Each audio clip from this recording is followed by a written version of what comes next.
Good evening, Marvin here. I'll be your host for this evening's workout.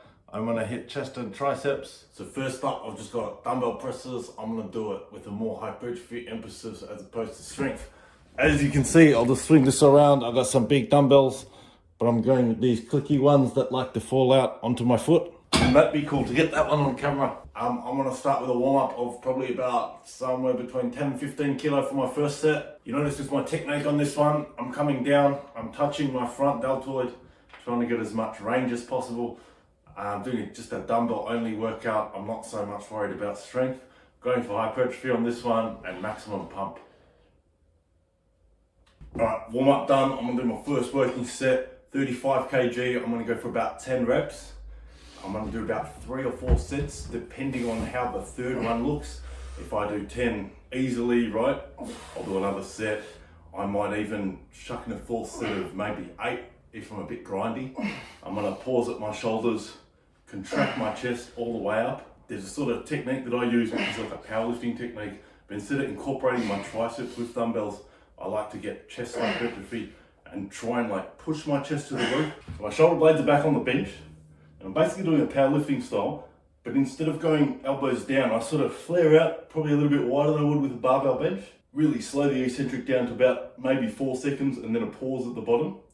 And when I press up, instead of letting my triceps sort of take over, I'm sort of driving my chest towards the ceiling as I'm pressing up. All right, so on this chest press, so I've played around with the angles on this to manipulate a little bit. Basically, I've got the cushion pushing me forward. So my arms are right back and I'm fully stretching out my pecs when I'm at the bottom of this range. I don't do heaps of warm-ups on the second exercise. I might just do one at about maybe 7 or 8 reps on a moderate weight just to see where I'm at. And then I just go for it. I'm gonna do 3 more sets after that. I'm gonna make sure that I stretch right out at the bottom. Before I hit my first working set, I'll just say, like, with this exercise, I'm not trying to move as much weight as possible. I'm trying to stimulate my chest. So when I'm pressing, I'm trying to go wide and like pull apart my chest fibers and almost squeeze in and press forward.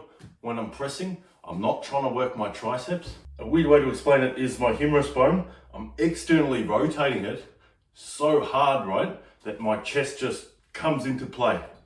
Sticks out, makes the weight move. Just another thing, you got this giant grip on this machine, a bit like a horseshoe. Unfortunately, sports scientists do not build these machines. Engineers do. Why do I grip here? You might be asking.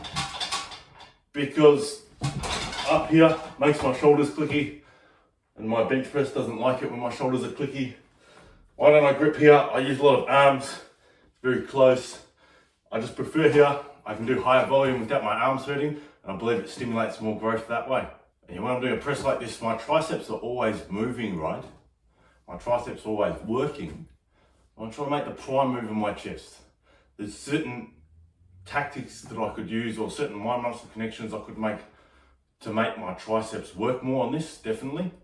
And if I was struggling and pumping one out for the camera or something like that, you know, I'd probably work in my triceps a little. I'd pretty much put everything into that rep, but I'm not doing that. I'm trying to stimulate my chest with this workout. I was listening to an Ed Cohen podcast the other day, and he was saying how like he never did one exercise for 30 years that wasn't specific to his goal of powerlifting, trying to squat, bench and deadlift as much as possible.